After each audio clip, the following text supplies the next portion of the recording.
Olá, me chamo Elton, sou fundador aqui do canal Força Estrutural e finalmente resolvi aparecer porque no dia da publicação desse vídeo será o meu aniversário, então resolvi dar-me esse presente para falar justamente sobre o conteúdo central aqui do canal, que é o treinamento de força, tão mal compreendido, tão mal utilizado.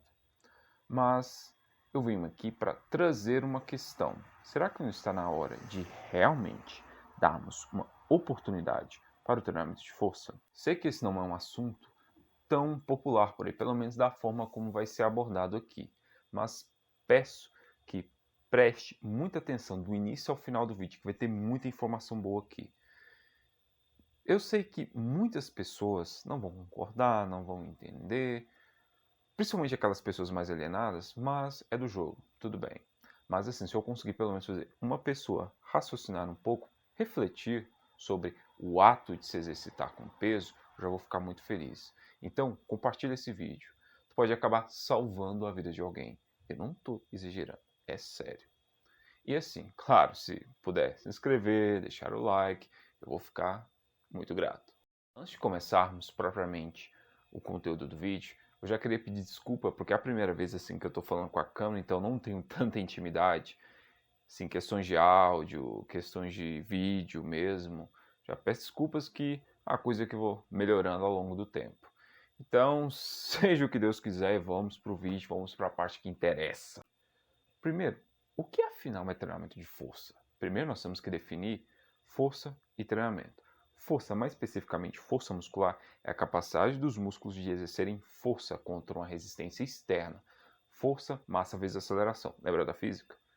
Então, essa força é promovida pelas ações musculares, que movem as hastes rígidas, que são os ossos, em torno de um eixo, que são as articulações. Tudo isso coordenado pelo sistema nervoso. Nota-se aqui que existe um complexo maquinário para um objetivo, que é gerar movimento, para interagir com o ambiente à nossa volta. Ou seja, força muscular é extremamente essencial para nós interagirmos com o ambiente à nossa volta. Nós, seres humanos, fomos criados para o movimento, porque o movimento é um sinal de saúde, de funcionamento normal. E o que acontece quando nós adoecemos? Nós tendemos a nos movimentar menos. E esse negócio de nos movimentarmos menos não lembra algo sedentarismo? Pois é. Então, já pode pensar. Sabendo logo que a força muscular, ela gera movimento para nós interagirmos com o ambiente à nossa volta, fica bem claro que algo precisa ser feito para, no mínimo, manter essa produção de força e, claro, melhor ainda, aumentá-la. E é aí aonde entra o treinamento. Treinamento nada mais é que uma seleção de alguns exercícios que se adequem melhor ao objetivo, no caso, produção de força, e que sejam feitos de maneira sequencial, lógica e incrementável ao longo do tempo, para acumularmos produção de força. Quando nós treinamos, nós temos um objetivo em mente e trabalhamos duro por isso. Isso é o que difere quando alguém realmente treina e quando alguém apenas se exercita. Porque alguém que se exercita, ela apenas se preocupa com o efeito da atividade em si, naquele dia. Ela vai elevar a temperatura corporal, gastar algumas calorias, se cansar, mas nada preocupado com o processo. Já quando alguém realmente treina, o que é feito hoje é baseado no que foi feito ontem e que será a base do que será feito amanhã. Então, existe um objetivo em mente, um processo em curso. Tudo conta. Então, o treinamento de força é uma organização que nós selecionamos certos exercícios de maneira lógica e incrementável ao longo do tempo para acumularmos produção de força ao longo desse tempo. Simplificando, ficamos mais fortes. Então, quais são os exercícios que, dentre tantos que nós temos por aí, que são os melhores para o treinamento de força? A resposta é simples, mas preste bastante atenção. São os exercícios que melhor se adequem ao padrão de movimento humano normal, que sejam mais ergonômicos possíveis para as diferentes antropometrias que existem na espécie humana e que sejam incrementáveis ao longo do tempo. Além disso, que movam uma quantidade massiva de massa muscular de uma vez. E aí nós estamos falando de agachamento barra baixa, deadlift convencional, supino, desenvolvimento em pé, barra fixa e os exercícios de halterofilismo, arranque e arremesso também podem entrar aqui. Não à toa, homens e mulheres excepcionais ao longo das décadas vêm demonstrando feitos de força absurdos justamente nesses exercícios. E também, homens e mulheres comuns vêm provando que a capacidade de produção de força, mesmo neles, é absurdamente incrementável, porque eles são os exercícios que melhor se adequam ao padrão de movimento humano, são os que melhor produzem força nesse padrão de movimento humano. Entendeu? Sei que a maçante maioria das pessoas comuns que procuram academia estão pouco se lixando para incrementar a produção de força. Elas estão mais interessadas em algo como ter glúteos grandes. Estão pouco se lixando para ficarem mais fortes. Na realidade, até o termo forte virou sinônimo de uma pessoa com músculos desenvolvidos e não de alguém com uma grande capacidade de produção de força. Então é mais uma questão estética que esse termo forte. Mas eu digo uma coisa, que essa mentalidade, ela tende a mudar. Quando essas pessoas verem seu pai ou sua mãe não conseguindo levantar da cadeira, do sofá ou do vaso sanitário, sem ajuda porque não tem força o suficiente para isso. Mesmo assim, muitas dessas pessoas, quando se deparam com essa situação, pensam primeiramente em colocarem essas pessoas nessa demografia em hidroginástica, pilates funcional, exercício com halteres, máquinas, claro, né? Não poderia deixar. Dificilmente alguém vai pensar assim, não, precisam ser exercícios feitos com barras, produção de força, porque essas pessoas precisam. Infelizmente é assim. Por mais que, com certeza, essa metodologia, esse método de treinamento, com essas ferramentas, é a mais efetiva para essas pessoas. Ou pelo menos pode ser o método mais eficiente para fazer com que talvez os últimos anos de vida dessas pessoas sejam extremamente produtivas. E fazer o treinamento de força não é algo difícil, por mais que muitas pessoas tentam te convencer que não, que seja complexo. Na realidade, é só pegar esses exercícios que melhor se adequem ao padrão de movimento humano normal, sobrecarregue eles com uma intensidade que recrute uma boa quantidade de fibras e com um volume que seja suficiente para romper a homeostase do organismo e induzir o ciclo de estresse, recuperação e adaptação. Mas claro, esse volume não pode ser demasiado para não acabar atrapalhando na técnica do movimento de acordo com o progredir das repetições. E sempre, claro, progredir com peso dia após dia. Veja como é bem simples, né? E tem que ser assim mesmo, pelo menos desde o início. A complexidade do treinamento ela vem com o passar do tempo, de acordo com uma demanda, e não de acordo com o que nós pensamos ou queremos. Veja que a forma com que é abordado aqui o treinamento de força é totalmente diferente do que muitos associam com o termo musculação. O próprio termo já diz muito bem qual é o foco. Grupos musculares. É alvo de fisiculturismo. Nada contra. Mas é o seguinte, no treinamento de força, nós objetivamos não grupos musculares, nós não damos a mínima para grupos musculares. Nós objetivamos padrão de movimento. E os grupos musculares que sejam responsáveis por fazer o padrão de movimento, que façam o teu trabalho. Até porque, me respondam, como é que o quadril pode ser estendido sem a porcaria do glúteo estar na jogada?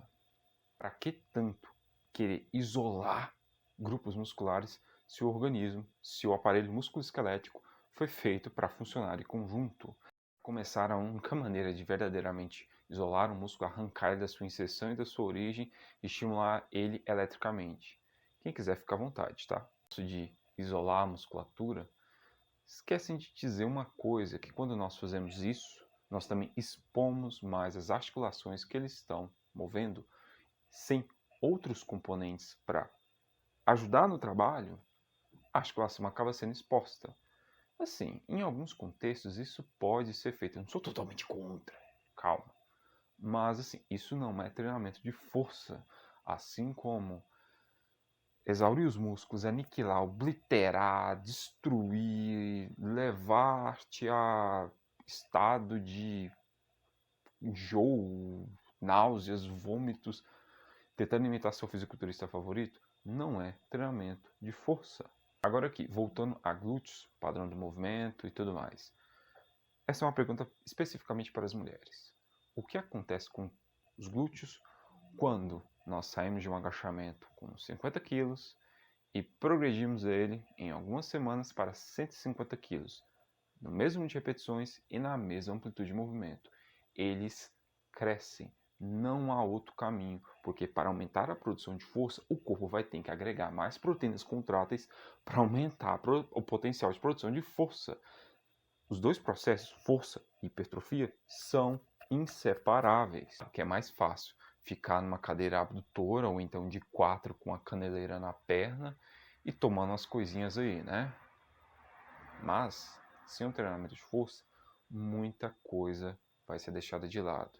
E eu não estou falando só coisas físicas, mas psicológicas e emocionais. O treinamento de força, ele é uma ferramenta de aprendizado extremamente poderosa. Porque quando alguém começa a verdadeiramente treinar força, ela começa com os pesos bem tranquilos. Ela vai incrementando, vai acumulando produção de força ao longo do tempo. Vai chegar um ponto que os pesos vão ficar difíceis de ser superados. Mas mesmo assim a pessoa persiste e supera. E então, quando ela vê os seus registros, ela vê o quanto ela progrediu, ela se impressiona consigo mesma. E isso cria um padrão de comportamento de superar os seus limites, superar adversidades dia após dia. Naturalmente, essa pessoa, para manter os números progredindo na barra, ela começa a mudar a dieta, valorizar mais a parte do sono, porque aquela coisa quantificável e visível que ela vê toda vez que ela coloca mais peso na barra, se torna uma coisa importante demais para ela. E aí ela começa a não ficar preocupada com como ela aparenta, e sim o que ela efetivamente faz. Mas é aquela coisa, a estética acaba vindo de brinde, porque todo mundo fica melhor, aparenta melhor quando fica mais forte. Isso é fato. E nós trabalhamos autoconfiança. Uma pessoa pode até conseguir sair da depressão com esse mecanismo, esse processo de superar adversidades dia após dia. Além disso, o treinamento de força, ele te coloca frente a frente com seus próprios limites. Te expõe às suas fraquezas e as fortalece. Mas também ele é uma importante ferramenta de humildade. Porque é o seguinte, tem alguns dias que não dá. Aqueles dias que tu bate numa barreira e que nós realmente temos que ter humildade para dar 2 passos atrás, talvez até mudar as estratégias e eventualmente superar essa barreira. Mas não é exatamente assim que a vida se comporta? Olha só as lições que nós podemos tirar do treinamento de força. Esse ato de levantar pesos, pura e simplesmente. Pergunto, qual é o grande aprendizado que uma pessoa tem ao fazer um agachamento búlgaro em cima de uma bola suíça, com um kettlebell na mão e uma banda elástica em outra? Ou qual é o processo de histórico observável de uma pessoa fazendo algum programa de condicionamento extremo que os exercícios, tudo varia dia após dia? Então, na parte física da história, o treinamento de força, além de melhorar a massa muscular e a própria produção de força em si, é algo que já é bem documentado na literatura, que promove o incremento da densidade mineral óssea, que é extremamente importante com o passar das décadas. Então, assim, alguém que verdadeiramente treina força há um bom tempo, principalmente, pode esquecer esse negócio de osteoporose. Além disso, já é bem documentado melhora do perfil lipídico, parâmetros cardiovasculares, flexibilidade sem haver necessidade de fazer treino de flexibilidade, o que é incrível. A melhora da sensibilidade à insulina também é algo bem documentado. E, além disso, finalmente a literatura vem descobrindo a inversa relação entre nível de força muscular e mortalidade de tudo quanto é tipo de doença. Ou seja, quanto maior o nível de força muscular, menor a chance de morrer de tudo, mesmo se a pessoa for saudável ou tiver alguma comorbidade. Fica claro aqui que incrementar a produção de força é algo que não deve ser deixado de lado, mas não adianta fazer qualquer porcaria que envolva algum nível de força contra uma resistência externa, que não é treinamento de força, até porque até uma caminhada no parque vai envolver algum nível de força contra uma resistência externa. Mas é treinamento de força? Não. Tá achando que eu estou exagerando? dá uma olhada na literatura que vai entender o que eu estou falando. Não podemos esquecer também da importância do incremento da produção de força em diversos esportes, principalmente aqueles que são extremamente dependentes da potência muscular, que de maneira resumida é força muscular sendo demonstrada rapidamente. Vamos pegar aqui o melhor exemplar de esporte, que é a manifestação máxima da potência, que é o halterofilismo, que é um esporte de barra, né, que envolve dois exercícios. O primeiro o arranco e o segundo o arremesso. O arranco é um exercício que é um movimento só explosivo, que a barra sai do chão direto acima da cabeça. Já o arremesso são dois movimentos. A barra sai do chão até o peito e do peito até cima da cabeça. Esses movimentos são exercícios de muita potência muscular, são feitos sempre de natureza explosiva, porque a barra precisa ser acelerada a um ponto de criar momento ou momento linear, para que ela seja projetada acima da cabeça. Só explicando rapidamente, momentum é o produto ali da massa vezes a velocidade. Entender melhor, pegue qualquer objeto, uma bola, um travesseiro, o seu celular, mas cuidado. Pegue ele, jogue ele para cima. O momento que tu estás com ele na mão é o momento que tu está aplicando força contra ele. Quando tu solta, o deslocamento dele no espaço vai ser devido ao momento, a massa dele sendo foi impulsionada pela aceleração que tu deu. Então ele está atingindo algum nível de velocidade. E é o seguinte, pegue o mesmo objeto, lance lentamente e lance rapidamente. Vou observar que no lançamento mais rápido, ele atingiu velocidades maiores e foi mais alto. E é por isso que o arranque e o arremesso tem que ser feito de maneira explosiva, porque lento a barra não vai criar momentum suficiente para o atleta poder recuperar a barra. Temos que falar sobre a fórmula da potência, que é força vezes velocidade, ou força vezes distância sobre tempo. A distância, ela não vai se alterar muito, né? Porque a barra tem que sair do chão e acima da cabeça. O tempo, 0,3 segundos vão ser sempre 0,3 segundos. Agora, a quantidade de força que nós podemos produzir na mesma unidade de tempo e na mesma distância, nós podemos aumentar muito. E por isso, mesmo os halterofilistas fazendo arranco e arremesso e suas variações, só por isso eles não conseguem continuar a melhorar sua performance. Eles necessitam estar em seu programa exercícios de força, exercícios pesados, básicos. Porque quanto maior o teu nível de produção de força, maior o teu potencial de gerar potência. Porque a potência ela é sempre em um nível submáximo da tua força máxima. Entendeu? Que apenas pesos submáximos podem ser acelerados o suficiente para criarem esse momentum. E aí nós pegamos, por exemplo, como é um RM de um deadlift. É lento, mas não é lento porque nós queremos, é porque tá pesado pra cacete. E aí é uma questão de física, a lei da inércia. Quanto maior a massa de um objeto, maior a inércia. Quanto maior a inércia, maior a força externa é necessária para mudar essa inércia. E no caso nosso exemplo, quanto mais essa inércia, no caso provida pelo peso da barra, exige do máximo do nosso aparelho musculoesquelético a sua produção de força, mais o movimento vai se aproximar do zero de velocidade. Entendeu? Atletas de resistência, por exemplo, maratonistas, o treinamento de força consegue melhorar a performance. Dá uma pesquisada aí no Google acadêmico mais especificamente, sobre os termos treinamento de força e economia de corrida. Vai ter um caminhão de artigos aí demonstrando que o treinamento de força melhora a economia de corrida, ou seja, melhora a eficiência da corrida dos atletas. Vão ter centenas de explicações a respeito sobre isso. Melhora da coordenação intra e intermuscular, mudanças estruturais, mudanças metabólicas e etc. Mas é bem mais simples do que isso. E qualquer envolvimento físico necessita de algum nível submáximo de produção de força, do máximo da nossa capacidade. E quando nós corremos, né, nós aceleramos o nosso corpo por causa que nós fazemos força contra o chão e o chão devolve essa força contra nós. É uma força submáxima, nós não colocamos o máximo da nossa capacidade ali. Então, quando nós elevamos o nosso nível de produção de força, o que acontece com esse ato de acelerar a própria massa, porque nós estamos aplicando força contra o chão? Fica mais submáximo. E aí é aquela coisa, tudo que for responsável, quais seja a explicação para o porquê que isso ocorre, que seja feito. Todo atleta vai se beneficiar do treinamento de força, vai melhorar sua performance. Não estou querendo dizer que a chave para o maratonista é agachar com 400 quilos, ou para o tenista é fazer supino com 300, e para o jogador de futebol seja 500. Eu não estou querendo transformar a solução do universo no powerlifting. Não, calma, isso é um nível de especialização extremamente grande. Estou querendo dizer é que qualquer atleta ele vai melhorar a sua performance se ele for mais forte do que é hoje.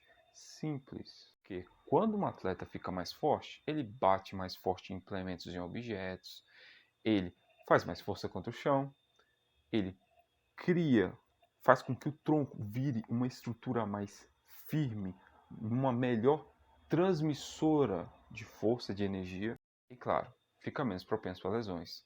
E o que acontece, por exemplo, se nós pegarmos um jogador de basquete que é especialista em bolas de 3 pontos e nós incrementarmos a produção de força dele? Ele vai conseguir arremessar de mais longe. Ele vai se tornar um jogador mais perigoso. Mas claro, ele vai ter que pegar essa força e praticar. Não é treinar com bola mais pesada. É usar os exercícios básicos, fortalecer o aparelho musculoesquelético e utilizar essa força para praticar. É isso. O treinamento de força ele é excelente para tudo quanto é tipo de população, que beneficia não só do ponto de vista físico, mas psicológico e emocional. Reflita um pouco sobre o treinamento de força, sobre a força muscular em si, que muitas vezes é deixada de lado. Ela é a capacidade mais importante da existência humana. Nos vídeos eu vou apresentar aqui alguns casos, talvez shorts, talvez vídeos regulares, perdão, de alguns casos bem extremos de pessoas com situações, por exemplo, assim, de Parkinson, esclerose múltipla, autismo, que receberam a notícia que nunca iriam andar de novo e que encontraram no treinamento de força um motivo, uma motivação, alguma coisa para conseguir permanecer firme e seguir vivendo, né? Não se desmontar. Então fiquem atentos. Se gostou, curta, comenta, compartilha, se inscreva. Seja esforço em tudo que fizeres e até a próxima. Valeu!